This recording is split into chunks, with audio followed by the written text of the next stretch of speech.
A very good morning. How are you, students? I hope you all are fine. Happy Nag Panchami all of you. आपको पता है आज क्या है? आज है नाग पंचमी। आपको लास्ट ईयर मैंने बताया था ना कि नाग पंचमी कैसे क्यों मनाई जाती है, ये आपको पता है ना, किसके लिए मनाई जाती है, बताया था ना। आज मैं आपको फिर से उसके बारे में बताऊंगी। ओके, अब की बार मैं आपको और ज़्यादा नॉलेज दूंगी। तो नागपंचमी हिंदुओं का प्रमुख त्यौहार है। आज क्या है बेटा? नागपंचमी। नागपंचमी हिंदुओं का बहुत प्रमुख त्यौहार है। हिंदू पंचांग के अनुसार श्रावण माह की शुक्ल पक्ष के पंचमी को नागपंचमी के रूप में मनाया जाता है। आपको मैंने बताया था ना कि हिंदू पंचांग जानते हो ना, हिंदी कैलेंडर जो होता है उसके अनुसार सावन महीने की शुक्ल पक्ष के पंचमी यानी पंचमी के दिन नागपंचमी के रूप में मनाया जाता है। इस दिन नाग देवता या सर्प की पूजा की जाती है। आपको पता है नाग पंचमी में किसकी पूजा की जाती है? नाग देवता या सर्प यानी सांप की पूजा की जाती है। उन्हें दूध से स्नान कराया जाता है। किससे स्नान कराया जाता है बेटा? दूध से स्नान कराया जाता है।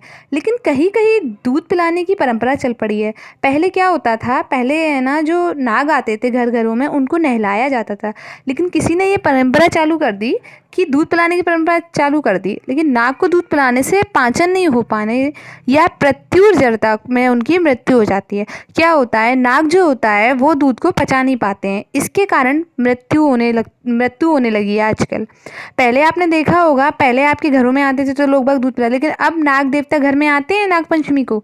नहीं आते ना। वो इसीलिए नहीं आते हैं क्योंकि कोई नहीं मानता है। सब उनको क्या करते हैं, नाग देवता को दूध पिलाते हैं, फिर उनकी क्या हो जाती है, तबीयत खराब हो जाती है और वो मर जाते हैं।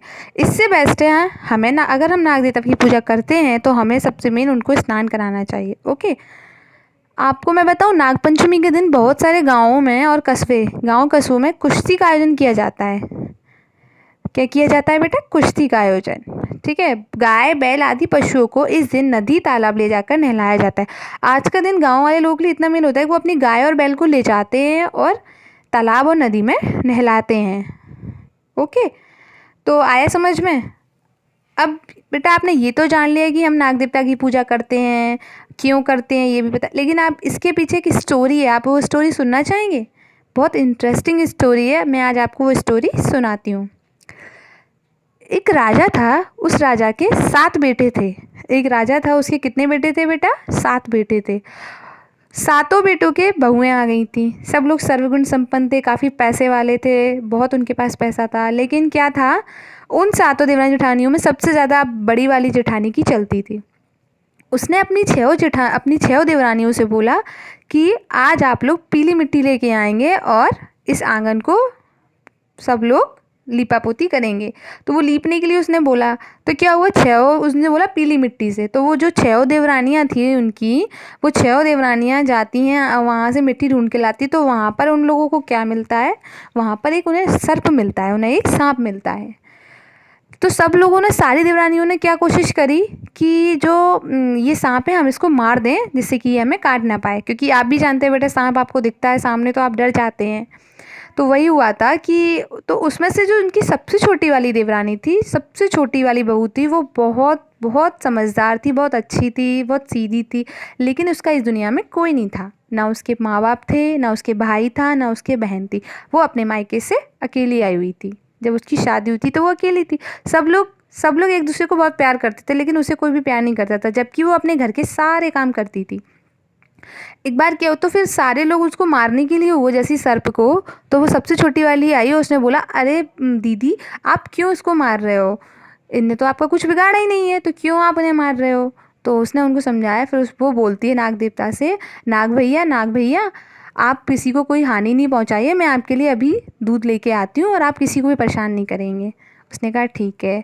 तो वहाँ पर नाग उसका इंतज़ार करता रहा और वो अपने घर में गई, सबसे छोटी वाली देवरानी वो घर में गई और वो अपने कामों में लगी और वो भूल गई कि मैं नाग देवता को दूध की बोल कर आई थी कि मैं अभी आपके लिए दूध लेने आ रही हूँ और मैं आपके लिए को दूध दे के फिर आप चले जाना। लेकिन अब जो सर्प था वो इंतज़ार करता रहा कि अब आए। अब जब नॉर्मल सी बात है, अगर हम किसी को, इंसान को किसी काम की बोल के आए फिर हम उसको वो काम नहीं करें तो हमें गुस्सा आता है ना, वैसे ही सांप को बहुत तेज़ गुस्सा आ गया। तो उसने कहा अच्छा ऐसी बात है। तो उसे गुस्सा आया, तो वो एकदम काम करते में भूल गई कि वो काम में लग गई अपने। लेकिन फिर वो जब काम करके फ्री होके एकदम उसे याद आया कि अरे मैं तो दूध की बोल के आई थी नाग भैया से, वो तो मेरे इंतज़ार में कहीं बैठे ना हो, तो वो लेके जाते हैं और नाग देवता को पास जाती है। तो वो उनसे बोलते हैं कि वैसे तो मैं तुमसे बहुत नाराज़ हूँ क्योंकि तुमने मुझे बहुत इंतज़ार करवाया। नाग देवता वो छोटी वाली देवरानी से बोले, लेकिन सबसे मेन बात ये है कि तुमने मुझे अब भाई मान ही लिया है। तुमने मुझसे बोला कि नाग भैया तुमने ऐसा ऐसा ना करो, तुमने मुझे ऐसे समझाया, तो मुझे ऐसा लगा कि तुमने मुझे अगर भाई माना है तो मैं कभी ऐसा ना करूँ जिससे कि तुम्हें बहुत परेशानी हो। उसने कहा ठीक है। तो वो फिर वहाँ से चला जाता है। फिर वो बाद में फिर आता है, तो वो उनसे बात करती है, नाग देवता से बोलती है कि तो वो उनकी मेरा तो कोई भी नहीं है आपके सिवाय। वो बोलती है जब तुमने मुझे अपना भाई मान ही लिया है तो अब से मैं तुम्हारा भाई हूँ। रक्षाबंधन का त्यौहार आया ना, आपको पता है रक्षाबंधन से पहले नागपंचमी आती है। मैं आपको यही बता रही हूँ कि क्यों मनाई जाती है। रक्षाबंधन से पहले सारी देवरानी जेठानियाँ मिलकर कहाँ जाती हैं अपने, आपको भी पता है बेटा, रक्षाबंधन पे आपकी मम्मा आपकी कहाँ जाती हैं, अपने अपने घर जाती हैं अपने भाइयों की कलाई पर राखी बांधने। वही तो वो उनके साथ जाती हैं। तो उन्होंने कहा कि ठीक है अब हम सब जाएंगे, लेकिन सब ने बोला कि तुम नहीं जाओगी, तुम्हारा तो कोई है ही नहीं है, तुम क्या करोगी जाके, तुम्हारे तो मायके में भी कोई भाई नहीं है, तुम तो यहीं रुको। और सबके भाई लेने आ जाते हैं और सबके चले जाते हैं। तो उनके जो घर के राजा जो ससुर जी होते हैं वो सबको भेज देते, लेकिन अब छोटी वाली के तो कोई भाई ही नहीं था। तो जो सर्प थे, जो नाग देवता थे, वो उन्हें उसको भाई माना था, लेकिन जो उनके भाई थे ना, वो एक जो शेषनाग थे, वो नाग वो इंसान का जन्म रख कर आते हैं। उनको वरदान था तो वो कुछ भी बन जाते थे। तो वो एक इंसान बनकर आए और वो उनसे बोलते हैं कि महाराज से बोलते हैं महाराज मैं आपकी छोटी वाली बहू का भाई हूँ, पर मैं उसका दूर का भाई हूँ, मैं उसका खास भाई नहीं हूँ, मैं उसका दूर का भाई हूँ। मैं अपनी बहन को रक्षाबंधन पर लेने आया हूँ। उसने कहा कि मेरा तो ऐसा कोई भाई ही नहीं, क्योंकि उसको तो पता ही नहीं था। तो क्या हुआ, जब वो तैयार होकर जाने लगी तो वो आगे जाके फिर वो जो शेषनाग होता है वो नाग बन जाता है और वो वापस से उसको लेके जाते हैं। फिर वो फिर से नाग का रूप रख लेता है। तो वो बोलता है अरे नाग भैया आप कैसे बन गए। तो बोलता है कि मैं, तुमने मुझे भाई मानना है, अब तुम्हारे साथ सब लोगों ने ऐसे बोला, मुझे बहुत बुरा लगा, इसलिए मैं अपना तुम्हारा भाई बनकर आ गया। उसने कहा ठीक है। फिर वो बोलता है अच्छा तुम मेरी पूँछ पकड़ लो और मैं तुम्हें अपने घर लेके जाऊंगा, मैं तुम्हें सोने जेवरात बहुत कुछ दूंगा।